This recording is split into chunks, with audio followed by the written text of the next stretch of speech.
Mga kabiday, sa magandang oras sa lahat at welcome po sa akin channel. Ito magandang pag-usapan po ito sa wakas po, naglabas na po ng pahayag po itong si Congresswoman Stella Quimbo, sa katakal-tagal pong inaantay yung statement mula sa Committee on Appropriations dyan ho sa House of Representatives.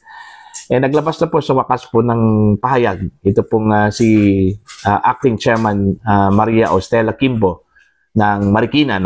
Patungkol po dito mga kabida sa napaka-controversial na blank items dyan ho sa BICAM report.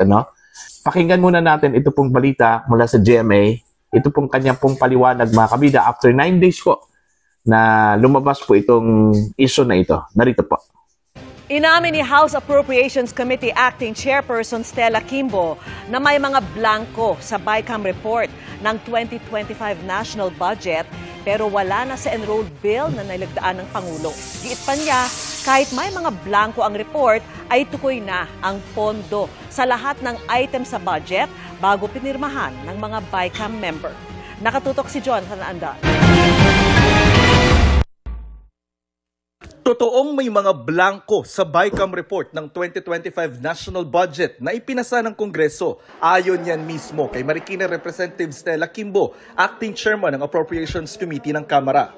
But we do acknowledge po that there are blanks na po doon sa BICAM report na pinirmahan ng BICAM at ni-ratify ng Senado. Yeah, so notwithstanding any typographical errors or any adjustments that are needed as a result of amendments, ay authorized naman po ang technical staff ng both House and Senate to make all of these necessary corrections. Pero sabi ni Quimbo, kahit may mga blanko, tukoy na ang pondo sa lahat ng items sa budget bago pa pirmahan ng BICAM members ang BICAM report. Otorisado raw kasi ang mga technical staff ng Kamara at Senado para gumawa ng anyay correction sa pondo, batay sa omnibus motion na ito na nasa BICAM report.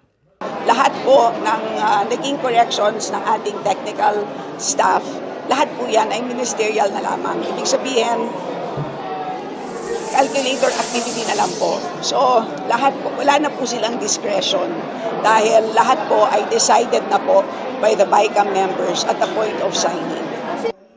Pero tanong ng media kay Quimbo, Considered typographical error daw po yung pag-fill in the blanks ng mga kapal? There are some na typographical error. Dahil yung iba doon ay makikita naman eh. Kasi technically sa omnibus Yes. motion po, i-allowed yung paglagay ng numbers, kumbaga, dahil Yes. blanco din siya error, hindi siya Yes. mistakes. And there is another omnibus provision doon sa BICAM na in case na magkaiba po ang version ng printed at saka ng BICAM report, ang mag-prevail po is the printed version. sabi ni Quimbo, wala naman ng blanko ang 2025 budget ng maging enrolled bill na ito. Kaya giit niya, It is legal, it is fully enforceable, it is valid. Dahil po ang ating enrolled bill, ibig sabihin po ang General Appropriations Bill na nanggaling po sa Congress ay kompleto. Walang blank. So that's basically the reason for why ang naging basihan ng GAA ay kompleto din. banat ni Quimbo, walang basihan at politika lang ang pagbatikos sa 2025 budget. Sinusubukan namin kunan ng pahayag ang Malacanang at Senado sa mga sinabi ni Quimbo. Pero dati nang sinabi ni Executive Secretary Lucas Bersamin, walang blanko sa enrolled bill na dinala sa palasyo at pinirmahan ng Pangulo. Ano man daw tanong tungkol sa BICAM report, dapat Kongreso ang sumagot. Ayan po, legal at walang problema raw ito pong enrolled bill na ipinasok po ng BICAM para permahan po mga kabida ni Pangulong Ferdinand Bongbong Marcos para maging batas na po ito. Taliwas doon ho sa lumabas na balita at mga aligasyon na may blanco raw. Ito pong enrolled bill. Okay. Taliwas po ito sa inilabas po mga kabida sa mga ebidensya ni Congressman Sid Ungab. Kasi ang sabi po sa interview kay Congressman o Congresswoman Stella Quimbo, na bago ho daw pinirmahan ito pong BICAM report, tapos na raw. Tapos na raw at saka wala na pong problema At kung may mga blanco man, tukoy na po raw yung mga pondo, ano? Okay. Ipapakita ko po sa inyo mga kabida, yung inilabas po na BICAM report, ano po, no? Na ebidensya po ni Congressman Sid Ungab. At in fact, pinost po niya sa kanyang Facebook account. Ano po? Ito po.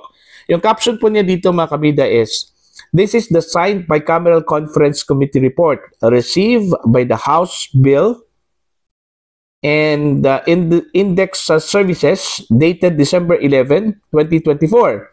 This is the evidence that there are 13 pages with 28 blank items are in this report signed by the BICAM members and ratified by the plenary." Yan.